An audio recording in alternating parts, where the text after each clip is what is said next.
Happy New Year, all those that are joining us from all over the places on the planet. Welcome to What's in My Drawers Golf Talk. And as always, we talk about what's in my drawers because old guys are just incredible pack rats. And that means me. And what we talk about is golf equipment, golf fittings, golf repairs, golf opinions. Let's just talk some golf. All right, this is the 1/4/21. Happy New Year.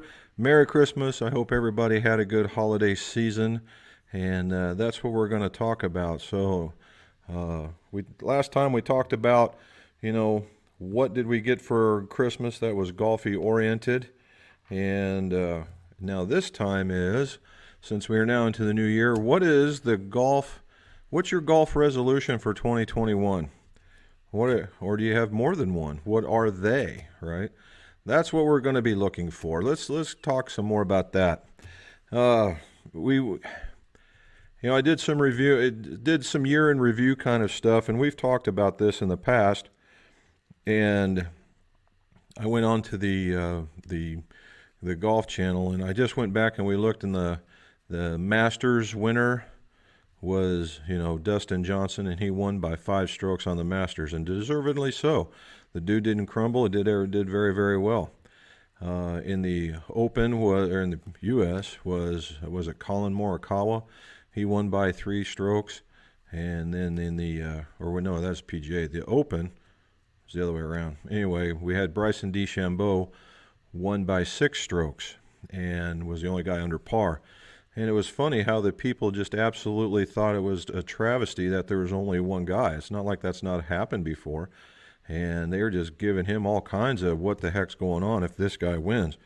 And then you see Dustin Johnson winning by 5, and everybody's like, yeah, that's all right. Now, it's not giving Dustin Johnson down the road at all, because every last one of those guys deserved it because they whooped the fields. So as far as I'm concerned, congratulations to all the winners. And that's where we go from there. Normally I give you pictures of what I've done for the week, but I'm in the middle of it, and it's an interesting build. And I wanted to show you, and it leads me into my resolutions. Matthew from, I believe, New York, sent me these. PXGs, right, the 211s. This is a nice looking club. It's kind of that, it's got the cap on it to give it that blade appearance. It's a nice looking club. It has what I would say medium-low offset on it. It's just a really nice looking club, right? And what he wanted me to do was put on some new ferrules for him. That's it. These guys. And we're going to talk about these colored ferrules for just a bit.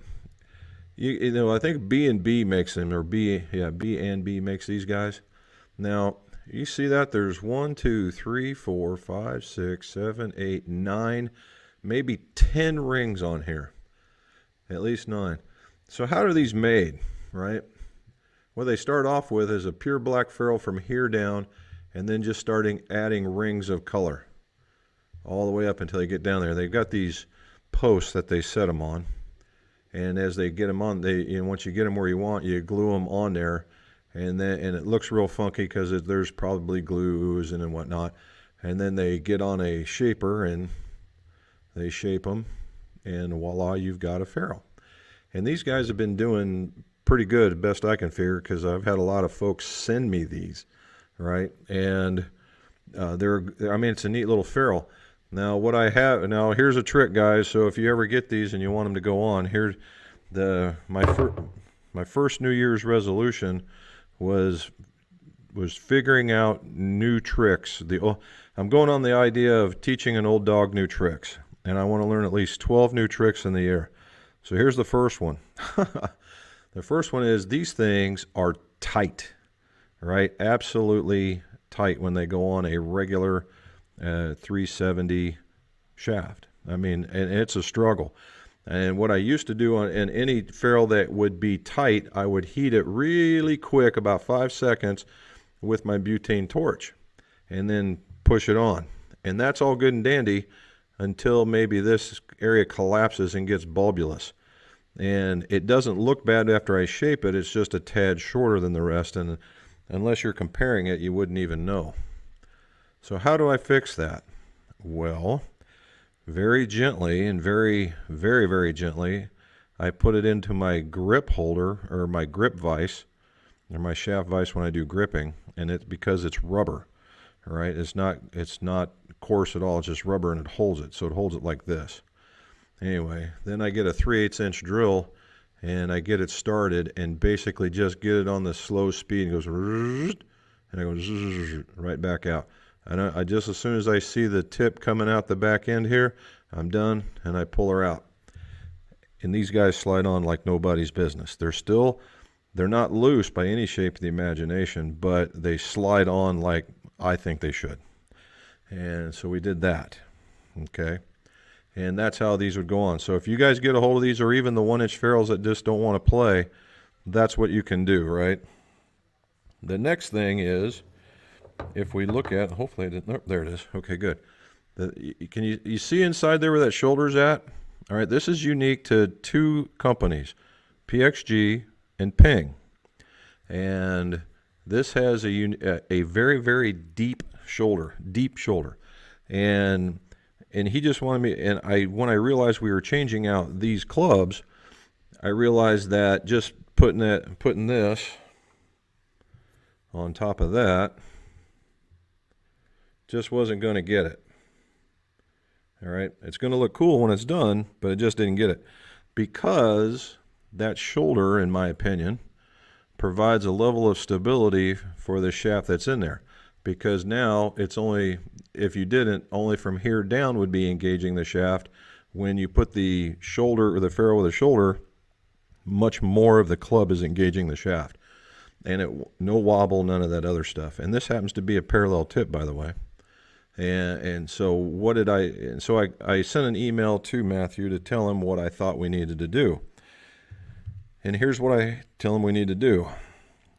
In the OEM replacement ferrule, and I don't have it with me, anyway, has the deep shoulder.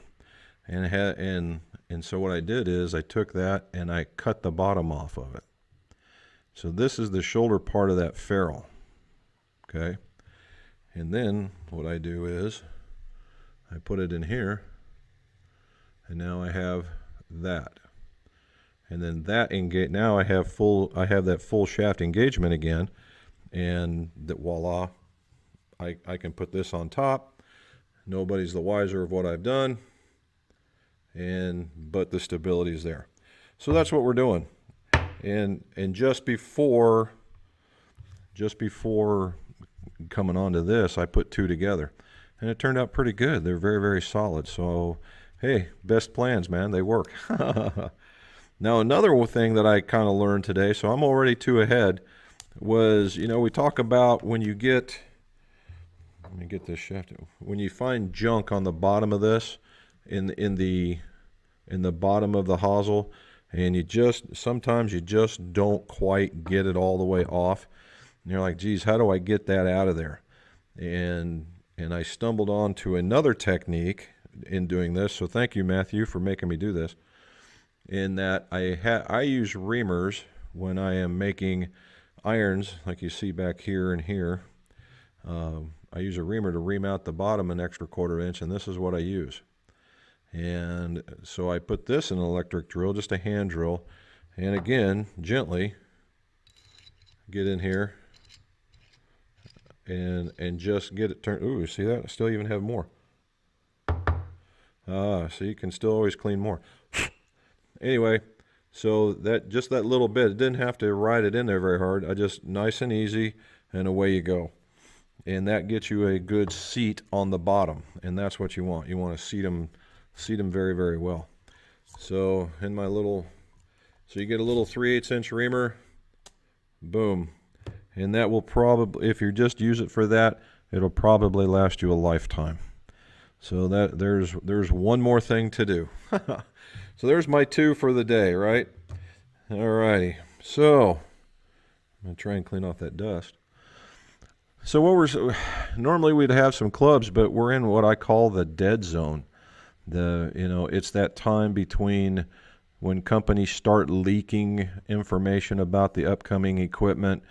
they start, you know, oh, this guy got it by accident. Oh, we found it on the USG website, and you get these black and white pictures. And what that does is that starts a process of us thinking about what's going on out there. And I'm waiting on, you know, Callaway's supposed to release a whole bunch of stuff. And I've seen it, and it is going to be very, very nice. I think they're going to have another strong year, but we need to get it out to the public and test it. Wilson, you saw the one where I did the staff model. That thing is really nice. And I have got one, we're under embargo until the 9th. And I've got the iron done and tested. It's in the can, so to speak. And the hybrid is 3/4 of the way done, and I'm just waiting for the driver heads to show up. Strixon, I've got orders from them, and I'm waiting on my demo heads so I can do that for you guys. And of course, we've seen what Mizuno's already done. They've kind of jumped the gun a bit early. And okay, and good for them, right? And although I fully suspect we're going to see a driver, because they've totally sold out of all that stuff, and then new putters. I'm really interested in some new putters. So anyway, tell me what you guys, you know, and this is all because the PGA show is not going to happen. Normally, what we would be doing is talking about how we get down to the PGA show, what we're looking for the PGA show, all the things PGA show. It just takes up a whole bunch of time. Well, it's virtual, right? And it's all about, I don't know how you do unlimited Zoom meetings for companies like you would normally go see. I think the Reed Exhibitions, who runs the PGA show, is going to have a tough time, right? They're gonna really have to have their ducks in a row to make this go good and still create that buzz, right? That buzz that everybody wants. So, hopefully we'll see. I've sent some questions to them, and we'll see about that. And we have some other things in the store. I was just talking with Miss McGolf about a new item that we could possibly carry for you guys, and we'll see. You know, I've got the quote back now. It's just a matter of getting them processed, and then we'll show them to you. We'll probably break them here and let you guys see them first.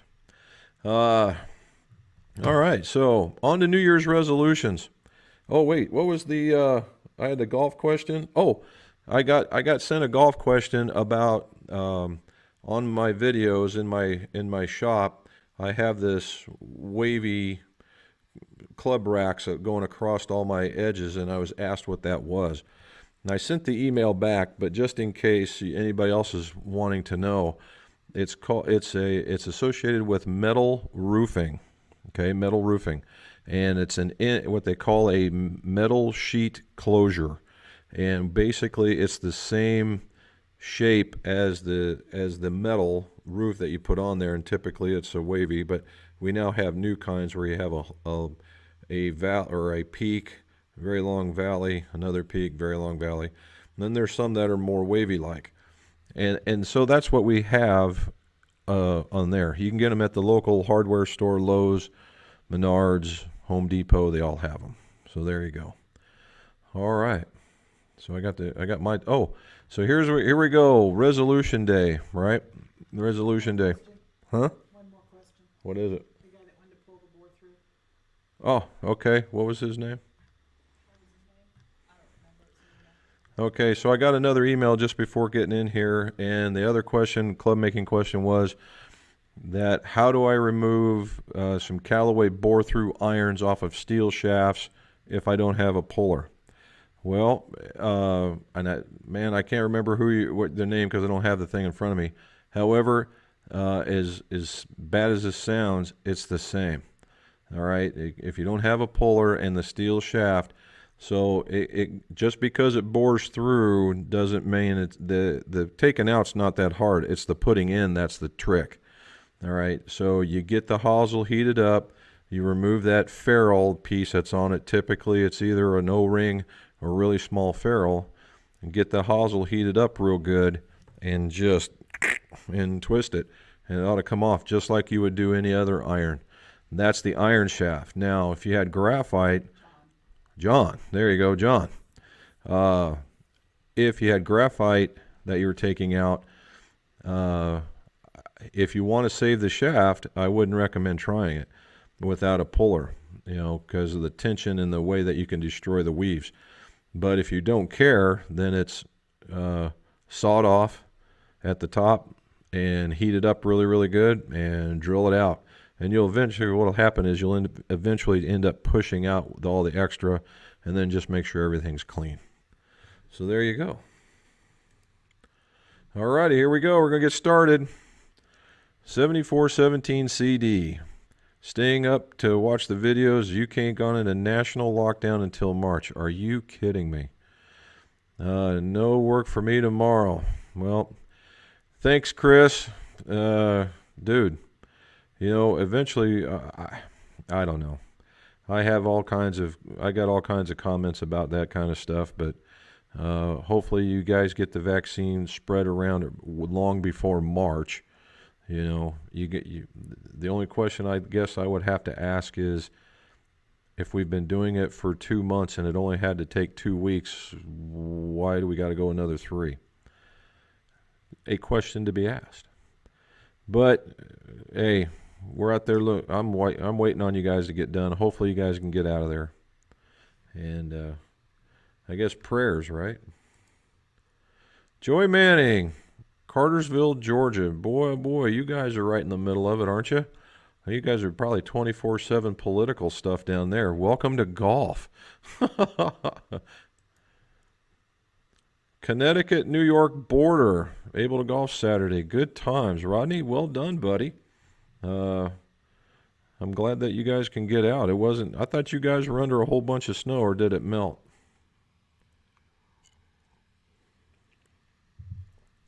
Connecticut, New York border. Okay, I've seen some of that. Well done, though, Rodney. Good job. Dean Parks, evening. Built lots of clubs in the 90s, not since then. Has dimpling a steel shaft become as part of prepping become not required? Okay, Dean, thank you, buddy. The answer is become not required. The answer would be yes. Alrighty, so what Dean is asking is, in the 90s and before, what people would do is they would call what's dimpling the shaft. And basically on the tips section, let's just use let's assume this is the tip of the shaft. They would have a vise with a little, with a tit on it, and you would squeeze it and it would dimple a shaft, much like if you took a punch and just hit it and it would dimple it, and it would kind of out of round it. And that was kind of the idea. It would expand it so that you would have a tighter fit. And you could get, it would give surface area for the epoxy to hold. So there's all these different things that they said it could do. And there was a lot out there. If you pull out old Hogan's, like I've pulled out before, it is not uncommon for me to find dimpling on there and older. But yeah, Dean, but we don't need any more. So what the reason being is the quality control, it took a logarithmic leap in the 90s, and it no longer needed it. Mr. Lombard, Jack King, buddy, Happy New Year to you guys. Oh, I wanted to say that. Let's just get this out of the way now. New Year's Eve is my anniversary, right? My anniversary to Mrs. McGolf. I'm getting peanut gallery over here. 37 years. It's been awesome. She's stuck, with a goober like me through thick and thin. Hey, I can't complain at all. So thank you to Mrs. McGolf. Love you a bunch. All right. That just scored lots of points. Peter, Syracuse, New York. Happy New Year to you as well, sir. There's my buddy Matt. Let's see. What are we going to do here? Play golf 100 or more times this year. Got one in so far. You are the man. It's been so sloppy, I don't even know if they'd even let us out onto the golf course. All right? It wouldn't be even let us out on the golf course. Okay, so I'll give you my first New Year's resolution was to learn 12 new tips, or 12 new techniques of getting it done, of doing something that I'm already doing. 12 new ways.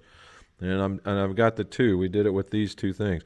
It's because you guys send me these things and I have to think about it, because around here I may not see that kind of stuff. So I appreciate that, and keep it coming.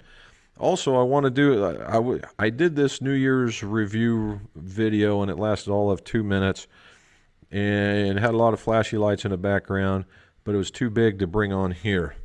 So I just wanted to tell you what happened. In the year 2020, as far from a YouTube perspective, we doubled our subscribers. We went from more than that actually. We went from just at 7,000 to 17,000. It's almost 18,000 now. And thank you, right?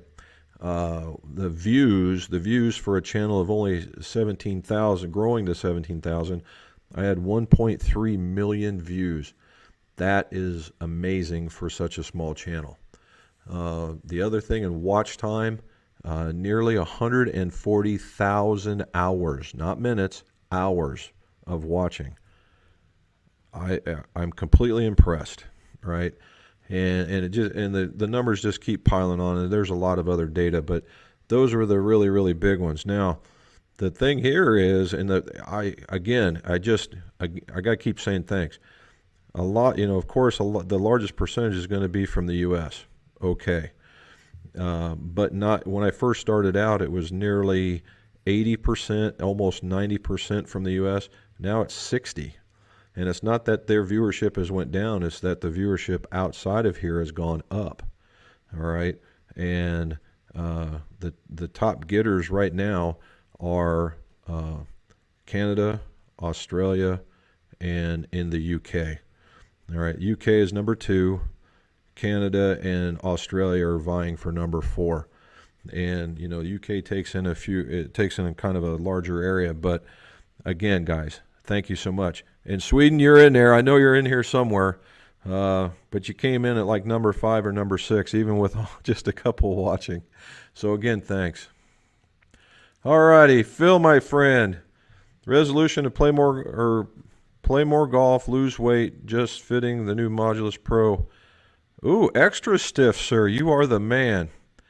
I am all about the Modus this year, man. And here, I got one. I got this glass out specifically for you. You can see this. Right there. We got this on our trip. It's the skyline of the city. Not bad, huh? There we go, skyline of the city. All right, and to you. I think we're both in the same boat. I want to, of course, everybody, I want to lose some weight too. The other one is that I'm going to, if all things go correctly, and I'll know here in about 2 weeks, maybe 3, is I want to take the PAT for the PGA, and for nothing more than I want to, right? I want to see if I can help me out, and it forces my scores to go lower, and that's what I'm really wanting to do.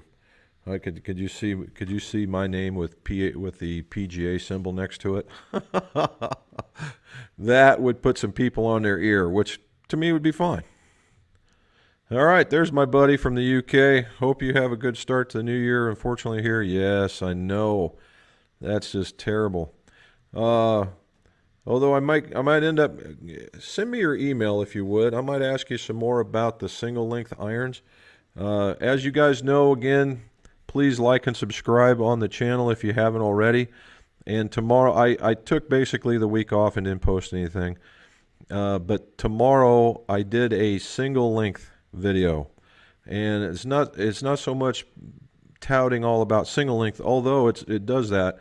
Is that those Patterson shafts that I told you guys about and I showed you, those were left-handed. So Joshua, who's in Toledo, allowed me to hit them, and I didn't hit them all. I just hit like a 5 and a 7 and a pitching wedge to do the testing because of what everybody was telling me about the 5s and the short irons and that kind of stuff. And you really need to see what happened.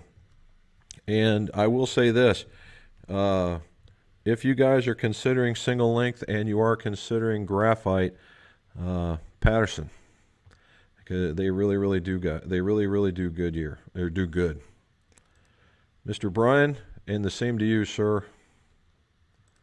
There's Tiger. How much can you tip trim a raw 46-inch driver shaft before the adapter does not fit because doesn't the shaft go wider? Yes. All right, so, and I was just looking this up, so good question. Not all shafts are created equal, we know that. And different tip sections for different types of players. So you have to be very, very specific about the type of shaft you have. On the average, between 3 and 4 inches is the average tip section. All right. And some are smaller, right? Some are smaller. And so you have to assume about 1.25 inches to 1.5 inches is going into the adapter.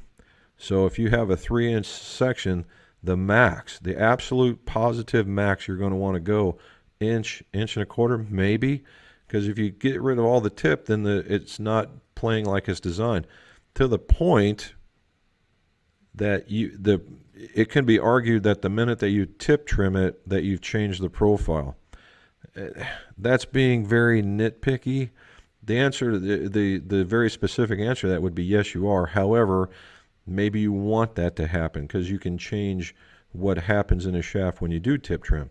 But I wouldn't go any more than 1 inch to 1.25 inches in any circumstances whatsoever if it was between 3 and 4 inches. All right, and that's just so that the shaft will actually play like it's supposed to. Okay, Jack Wiggins is wondering if there's any way to get sky marks off of a club. They are all minor. I have a bench grinder and a polish set. Well, then you are on your way, my friend. All right, so what you can do, and what I would suggest with the bench grinder, is there's unstitched buffing wheels. Okay, unstitched buffing wheels. Basically, they're just flappy together, and they come in 1/2 inch sections. About 1/2 inch sections. And I would buy at least to get your wheel easily 1 inch wide, right? Just get it about that wide, so get enough to get that wide, and then get the pieces to sandwich it together. You don't need the big discs, but the smaller ones just to hold the middle together. Once you have that, you want to use the very lightest rouge you can use, the very lightest. All right, I use the yellow polish, which I think comes out at around 1,000 maybe, because it's a polishing compound, right? Whatever your polishing compound is, and then you just lay into that. But particularly in a bench grinder, because they typically run hot, and just ever so slightly, very very gently, just keep and never stop, never ever stop, and just keep moving it over top of it. And it doesn't take very much, maybe 1 or 2 passes, 3 tops, and bam, you're there. So good luck with that. Send us a picture, we'll put it up on here. Jack, back in Mexico after the holidays. All right. Well done, sir. Robert Long, hello, sir. What's your opinion on the best overall 5-wood for a mid-handicapper? Well, that's a good question. There's mid-handicappers, it depends on which way you're going with this. If you're looking for something to help you play better golf, or in meaning that you want to get better playing golf, so it forces you that way, or one that you just want to be able to hit it and it plays better golf, you know what I mean? And in any case, probably some of the top I'd say top three right now. Well, number 1 would have been the Callaway Club, and I would have probably gone with the Max. That's being played on tour. All right, it's a very hot face, a little more draw bias. So if you're not much of a drawer, there you go. And it's not overly big. Right behind it, and it's just popularity from what I've seen here. You could look at the Sim Driver, and I believe they have a Max model as well. And then the last one, and it's funny because I don't carry Callaway or TaylorMade, and I don't carry this next one. I'd look at that Cobra F9. or now they have the rad speed, or I think that's what they're calling it. That's coming. Now that's because of what we know going forward. I fully suspect that there will be some contenders, some outliers out there. Titleist could be a number. Ping could be one. They always have, very strong wood offerings. But those would be my top 3 to look at based on what we know and what's out there. All righty, Brian's. Hi, buddy. I thought I asked you that, didn't I? Do you have any experience grinding blank raw heads? Me and my brother got a serious deal on some that need grinding. The answer is yes, I do. And I'll tell you what it was. So you know this, Brian, so I'm not doing all the typing. In order to be able to learn grinding, I stumbled onto some Maxfly Australian blades, and completely raw. And I mean, this was still rough edges on them. Alrighty, and they weren't from the forge. They basically had the shape, and they had the Maxfly Australian blade in there. And I wish I could show. I still have a few that I did, and all I did was learn how to grind shapes and hit polishing. And I put a few. I killed leading edges, and I made sure there was bounce angles and things like that, and brought it to a high polish as much as I could. The face is what's problematic.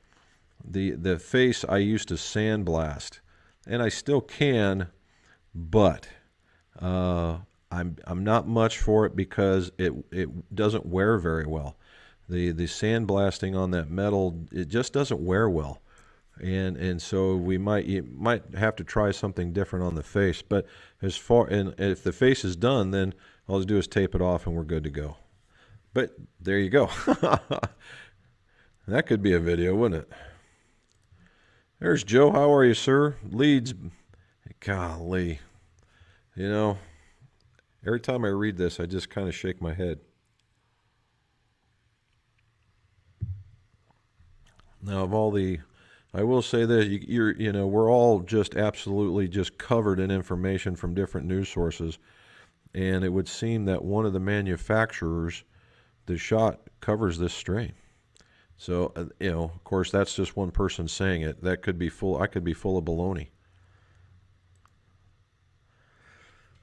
Okay, here we go. Interesting discussion with a friend fitting his long irons. He likes his shafts up to his 6-iron. But his 5-iron don't get up, and I could just fit him with slightly less stiff, lighter shafts. I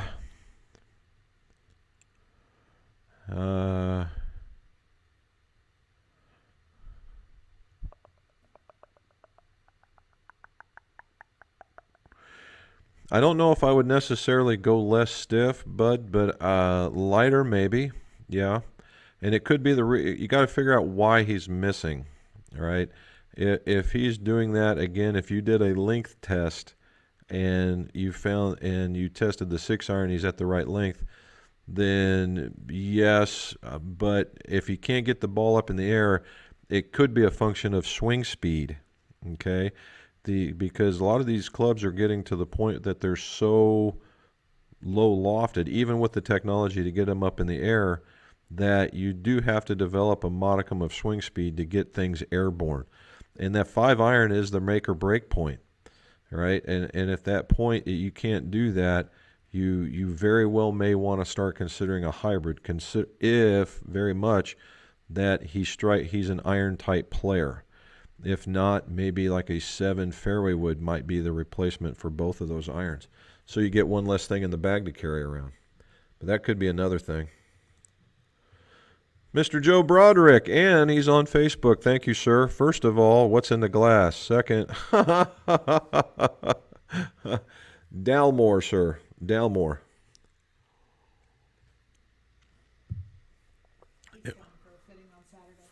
Ah, that's why.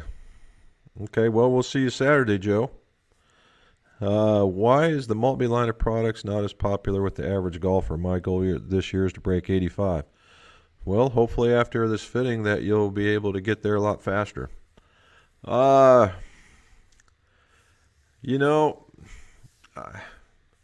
don't have a good answer, man. The product that they have is very good. And a lot of the product, what it comes down to is marketing, right? When you go to a golf site, when you go to a golf area, they just don't advertise. Every bit of what they do is purely reputation and word of mouth, just like I'm telling you now. And they don't subscribe to that person. In fact, they probably, their business model doesn't necessarily cater to that upper tier guy. They're not there with that. For some reason, that's not in their mindset or in their business proposals that they do. But that's what it is. I mean, the TS line is top notch. And at one time, they did have their own set of blades that were just as good as anybody's out there. I think the TS1 could stand up to a lot of the other clubs that are out there.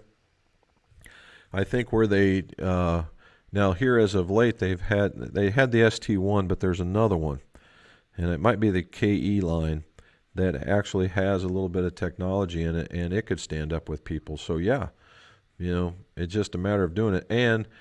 But I think the other thing that slows them down is they don't sell them as sets, right? Where the average golfer is going to want to just buy a set and go play golf. That doesn't happen here.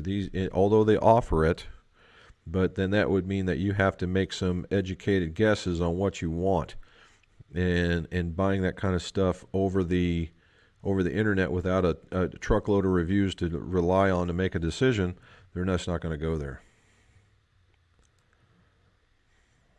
All right, Westchester, New York. All right, thank you, Matthew. Thank you very much.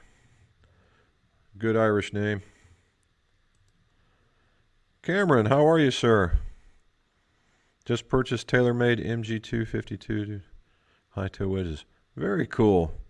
The high toe in the 60 has been very popular across board. Even in the other brands that carry the high toes, that's been a very, very popular model. Glad you like them though. Space Coast. Al, thank you, sir. And another Facebooker. There they are. 3 of them. Oh, Cameron's on Facebook as well. Thank you, guys. Here we go. Roger, what do we got here? Anchorage, Alaska. Roger, you are my buddy. Is it common to be able to change grip sizes during fittings? If not, how much will using standard size to affect during a fitting affect me? I use a jumbo size.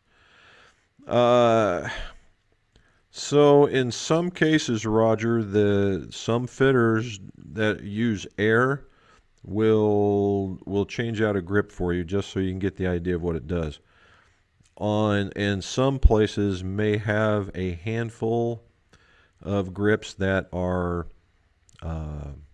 different just so you can get a feel of what it is. It may not be the exact setup for you.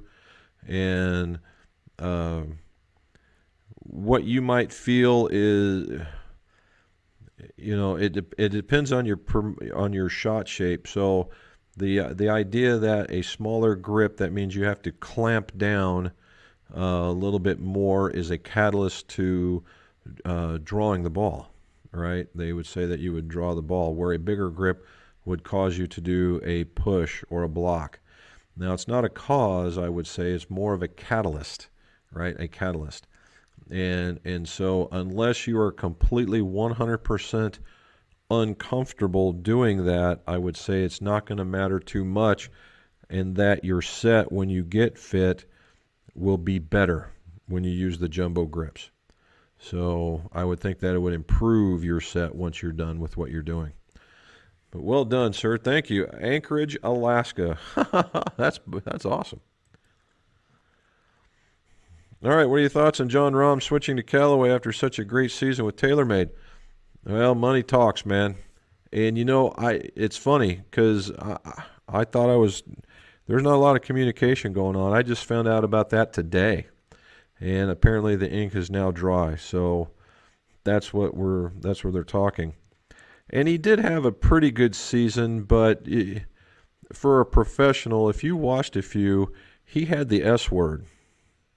right? He had the S word. That he sent a couple of those flying into orbit and into the next zip code.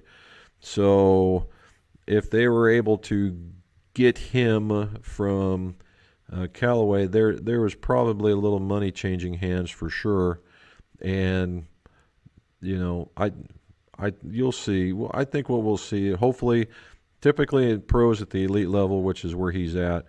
Normally, you'll see if they really are uncomfortable and they'll have this super down year, and then come back up when they get used to it. Maybe. And that'll be our indicator right there. Chris and Facebook, thank you, sir. Gillette, Wyoming, nice. Oh, go big red, oorah, dude. Except for they really don't have much of a football team, but oorah. Gillette, Wyoming, there's a new one. Oh, there. So as we were talking about reviewing the year, Mr. McGolf and I kept track of the states where we had clubs sent to us to fix and where people came from fittings, because we had a few out-of-staters. That was really kind of neat. And we were able to fit / make clubs, fix clubs for people from 31 of the 50 states. And one of them was Hawaii. Not Alaska, man. Hawaii. So to me, that's pretty incredible for a year. So again, guys, thanks. Snowy greetings, South Chicago. You can keep it up there, man. We're all, we should have the same stuff here. However, it's got a little warmer, and now it's just muddy. Dave, Happy New Year to you too, sir.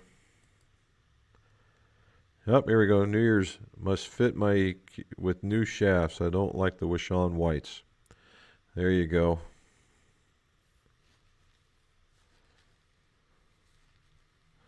$85.95. Well, bud, if you like the weight of the 75, I would say stay in the 75. And if you went with any one of those that you're listing right there, it would put you in about the same spot, and it won't be the stiff range. So unless you're super duper aggressive, either one of those could work for you. The graphite, the KBS graphite's going to probably, of all three of them, give you more of that penetrating flight and then coming down, where Akron steel fiber will give you more of the arcing flight. That might help. And in the UK, as I understand, if you're playing more of the links type golf, that penetrating flight might be what you're looking for. Oliver Farr, thank you, sir. Full lockdown. Jeez, oh, Pete. Good. I'm glad you got out on Christmas. Well, if you guys got any ideas on a video that you'd like to see, put them down in these show notes. Send me an email, something along that line, something I can do to help you guys out. We all deserve to be human, and let's get it. If you guys got something I can help you guys out with, send it, and I will do my best to get it done. There we go. Jimmy Robin, Rainy Hornsea. Is that Hornsea? Lockdown again. That's right. You were talking about getting that last time we were here. I was kind of hoping that you'd made it out, but apparently not. Hopefully they keep that for you, sir. I don't think you'll be disappointed whatsoever. There's Pewee. 6 weeks. I mean, we got a load of the UK folks. Apparently, yeah, this lockdown really has got you guys going. So when you guys do this lockdown over there, does that really mean nobody goes outside, or is it just go outside for the essentials where you got to go get groceries, or does somebody bring them to you? How does that work over there? Russ, Happy New Year to you, buddy. There's Poss. Again. Man, getting to you beforehand. Will Maltby ever enter the single length arena? I'm going to say no. now that I've said it, watch in 2 months they're going to come out with some single length irons. Uh, Personally, the only reason why I would say it is because Sean came out with them first, and they don't want to be a follower.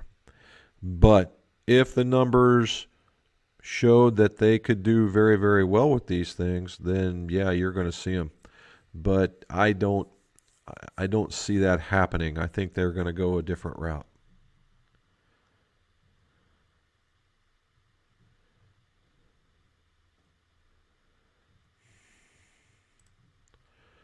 Okay. Would it be worth polishing up some older forged irons to make them look new again? I know they will just get back and all dinged up, but would like them to look good for the winter. Well, I mean, if you want, I mean, that's just the idea of polishing them up. You know, that just, it's like, do you want to, make your car look nice before it's going to get all dirty again? Yeah, if I wanted to do it, yeah, I would do it. And it depends on the level of polishing too, right?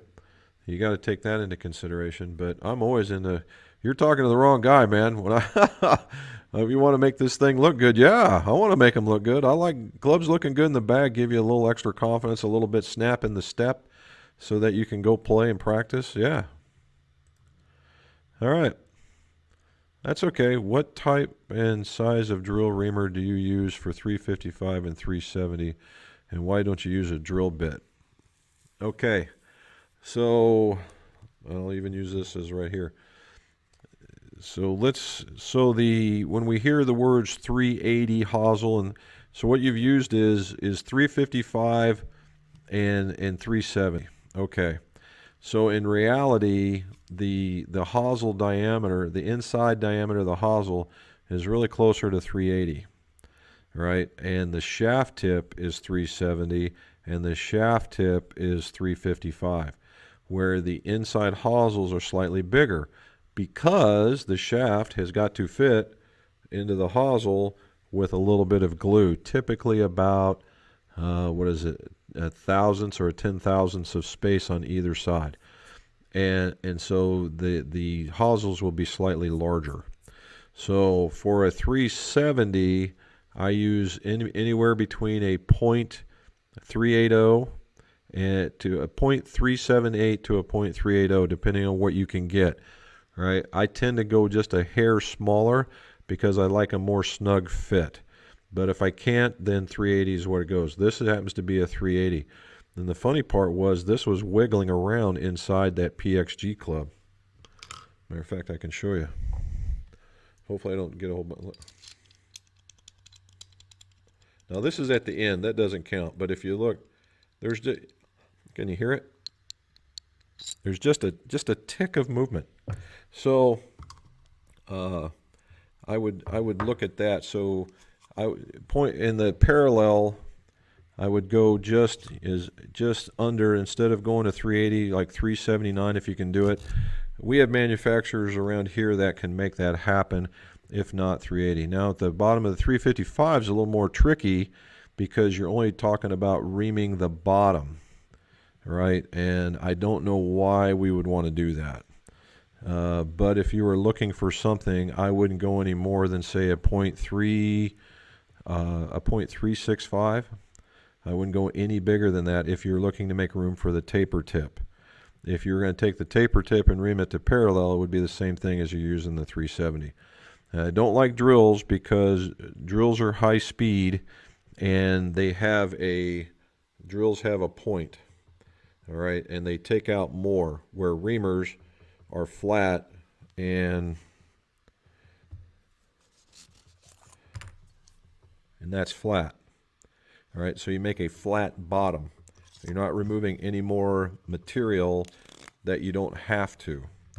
And it's smaller so that I've known more people than I care to admit that have used those things, and they've gotten in there and they're going in there at high speed and the drill bit snaps off. And now you got to go back in there and you got to do an easy out, and that's no fun, let me tell you. And these don't do that. Baltimore. What do you say, man? I don't know if I ever mentioned this. I lived in Maryland when I was a kid in Cape St. Clair and in Bowie for a while. I can't tell you how many crabs I've caught and ate. So, huh? Speed it up. Iron blueprinting. So iron blueprinting, James, is nothing more than taking a look at every spec that you can take a look at an iron. Length, loft, lie, total weight, swing weight, flex, all the things, measuring offsets, those kinds of things.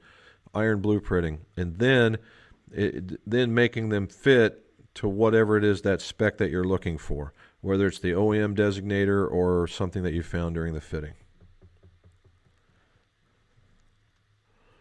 There's Travis in New Jersey. I don't know, Travis, and a Facebook guy. Thank you, sir. I don't know yet. I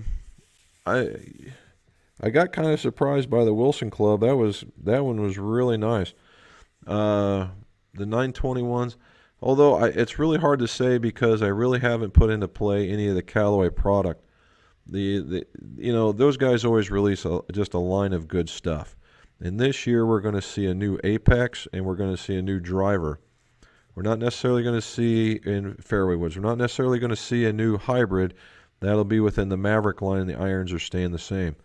But Apex has always been a very, very hot number. A forged club that's it's a not necessarily players, but we'll call it a game improvement to players iron, and I tend to like those. Let's see. You're not going to see too much on the wedge front, only because we saw a bunch of them last year. You're going to see a lot more in putters, I think, and that's going to be interesting. And I think the contest will be in that wherever that Apex category would be in, whatever you want to call that Apex category. That's where we're going to see the stuff, and that's where I'd really like to see that go. Now, this new Epic coming out, if it does exactly what it says it's going to do, I think it might tilt a lot of people on their ear. I think she did. That's a Mrs. McGolf thing. All right, happy Seymour P3. There you go. And I tend to miss left. I get the light check now after I fix my strong work. Thank you. Okay. So now here's something to consider. So what he's saying is a lot of things is when you have a strong grip and you're still missing to the left, we'll assume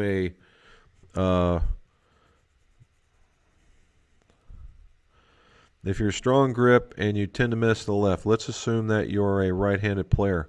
Well, you're turning over the club, right? And the other potential to that one is when you have a strong grip, you tend to get blocks because your elbow gets stuck in behind you. If you tend to neutralize that grip, they stop going left a little bit, and the blocks start coming in too. Willard, hello, sir. Let's see. Oops, I went down to the bottom again. Boy, we got a lot. Get to the top.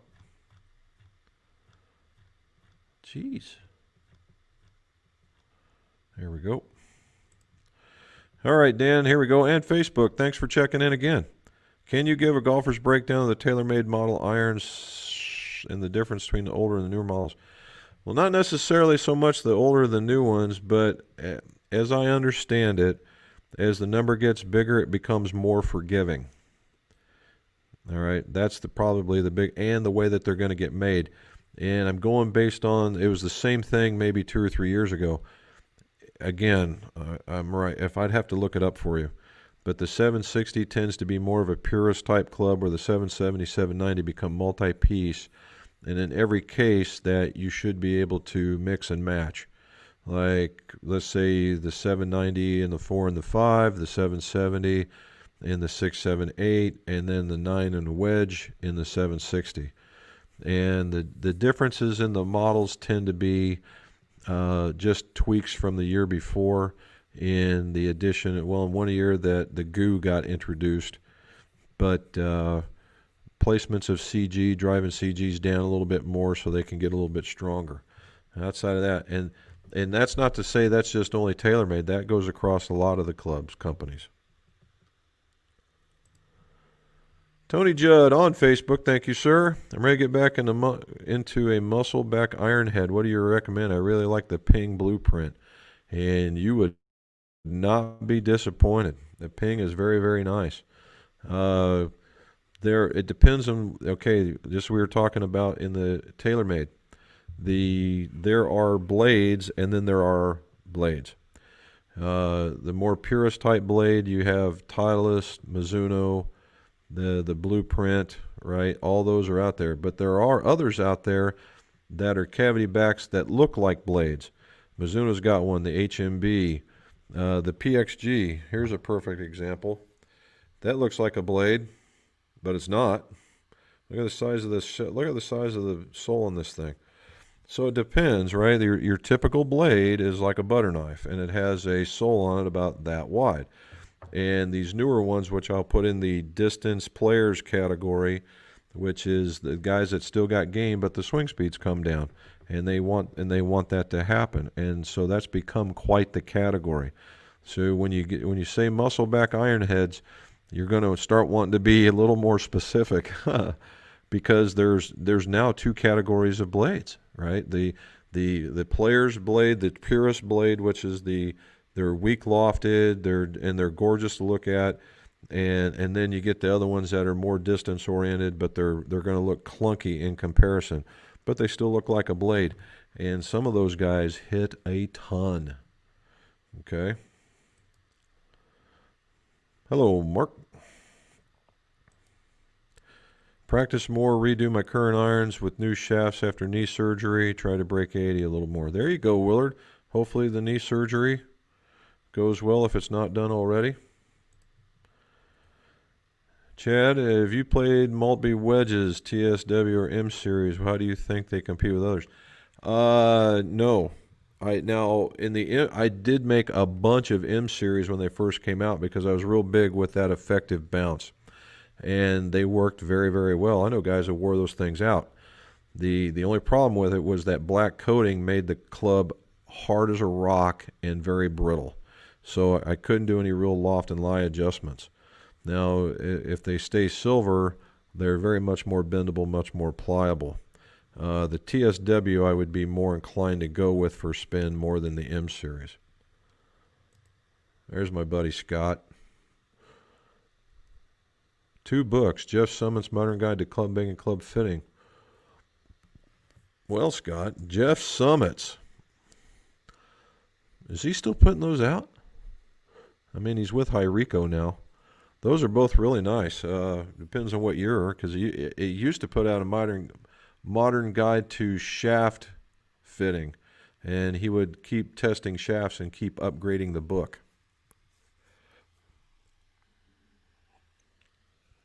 The other one I would look at is both Maltby and Washon have a club fitting book. I would look at those as well.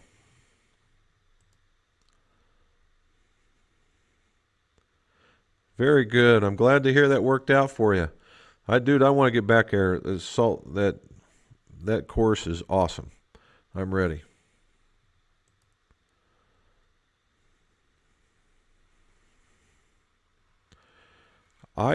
Jim, I don't know.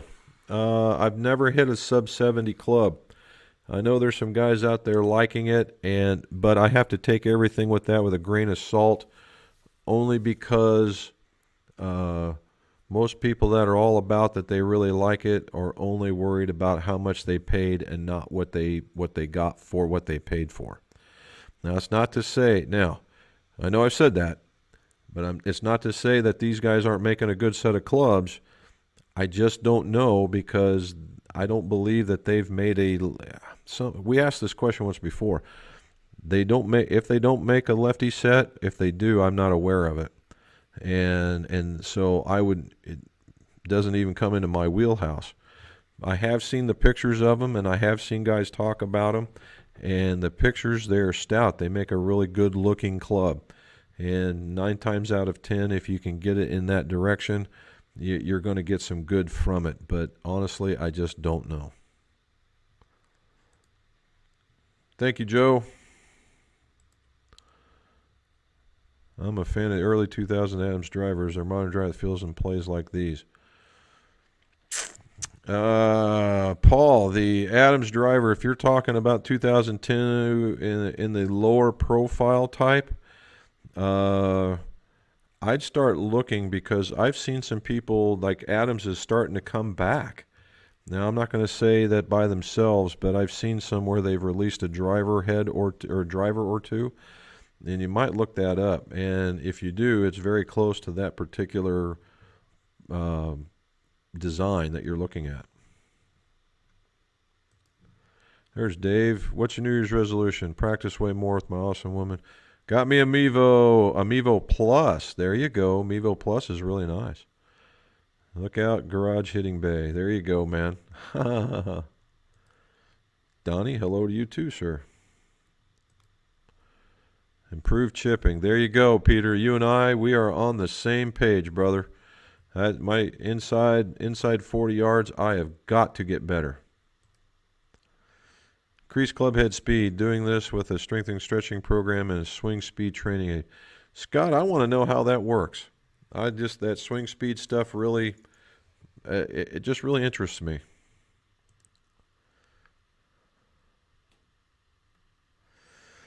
Putting a driver on a 3-wood shaft. Well, it's going to play a little different than the driver shaft for sure because it's a 3-wood shaft. And if it's a true 3-wood shaft, the profile is going to be a little bit different because it was made to hold a club that was smaller, heavier, so that the twisting was a little bit more. So you may not have as much twisting, so it might feel a bit more stiff, and it's going to be shorter. And shorter is not necessarily bad. There's my man from Sweden. There you go, sir. All right. Here we're back to Oliver. Goals: eliminate poor decision making. All righty. That normally works when you're not drinking on course. Hopefully that's not, I don't do that, but there you go. Work as hard on my putting the rest of the game. Develop a flatter left wrist. Contend in the club championships. Get back to single figure. Look at you go, Oliver. Well done, sir. That's what I call a set of goals.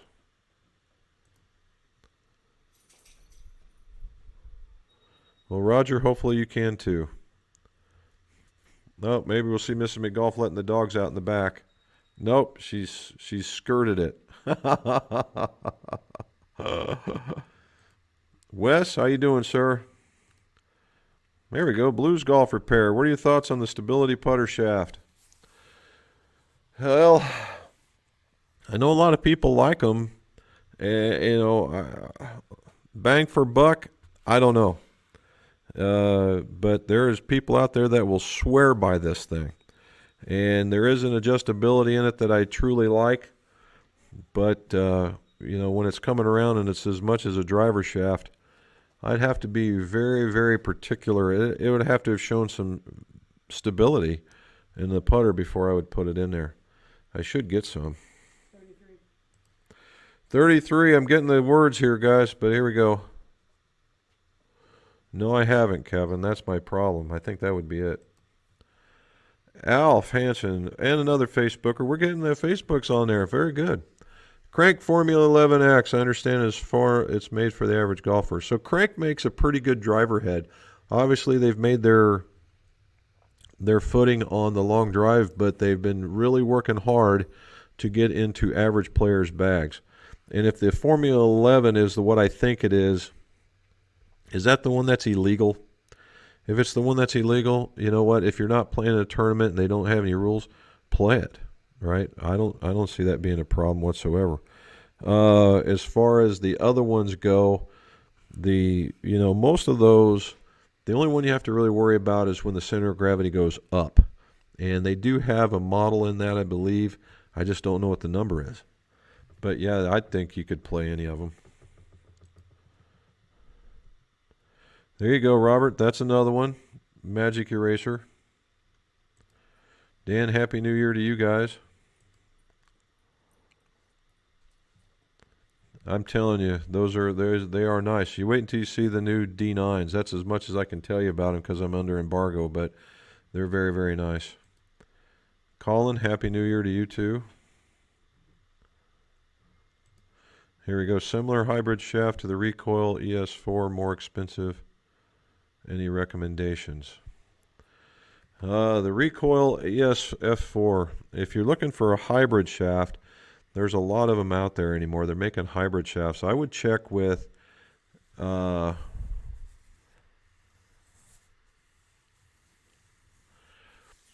I would direct you to Lee. He's in England, and he does the Acra stuff. And if you're looking for a higher flight, I would go with the I series. If for a lower cost one, the I series, there's multiple weights and multiple flexes, and I would look at that. That would get you really close. If you wanted to go a little more exotic, they have the FX series, but I would stay in the red, and that would probably put you over the price though. But the I series.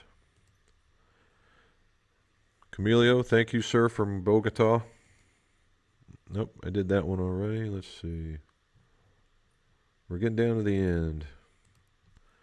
Dan just ordered my Maltby a couple days ago. There you go, sir. That's a heck of a setup, man. That's one heck of a setup. Lorinda, I was wondering if you're ever coming back. What do you recommend to add some weight to the grip end of a 7-wood? Shorten my Wishon to 40. Well, that's not too bad. That's only an inch. Undersized grip, weighted the club head to bring back the swing back down. Just feels a little too light in the hands. Tour lock weights didn't fit in the butt diameter shaft. Ooh. What you could do, Lorinda, is you're going to have to take the grip off, and I would put, well, even so, you could do this. Maltby makes these little plastic inserts that go into the butt end of the shaft, and then you can put lead powder or weights or whatever, glue that stuff into the back. Basically a handmade version of a tour lock. And if the thing doesn't quite fit, you can always sand down the outside so that would. That would be the quickest and easiest way. The more mundane way would be to rip off the grip. You're going to have to do it anyway, and just put some strips of lead tape down the grip length. But I would do it underneath the grip, not all the way around. Here we go. Well, there you go, buddy. I'm glad you guys are watching that. I think Jon Rahm I like him. He's this big, bulky guy, right? And he's got the short backswing, and he hits the thing a mile. I just hope he takes it by storm and wins a few more really good ones.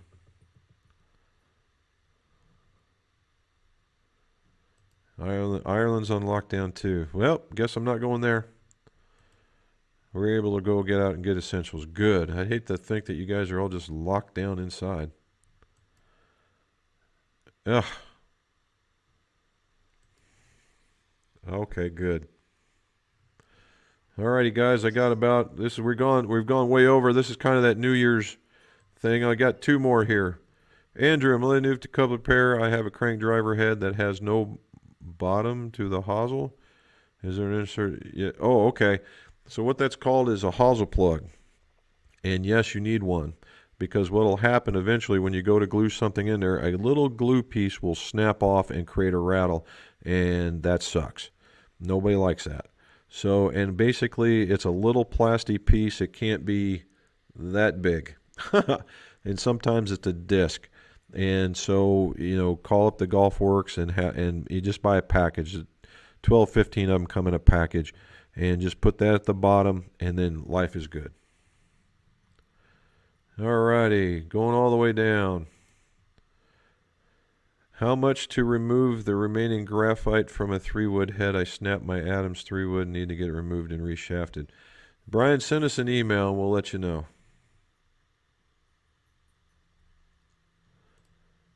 I have not tried that one. Oh wait, I have hit it. It's actually quite soft, and it's but not as soft as one would believe. It's quite nice. Alrighty, guys, down to the bottom. I got to talk to my San Jose, first set of graphite shafts from irons. Start with 3 wood. What would happen if I tipped them 1/8 inch? No, it'd just make them play just a tad softer, but you'd never see it. You would never notice it, not 1/8 of an inch. But good luck with that. Watch out, man. That hobby goes north on you quick.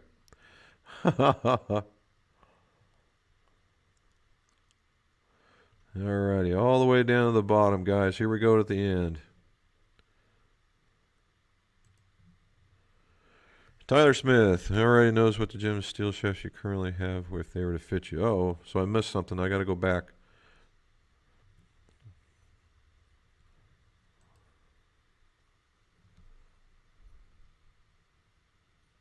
Somebody's asked something here. Let me go back again.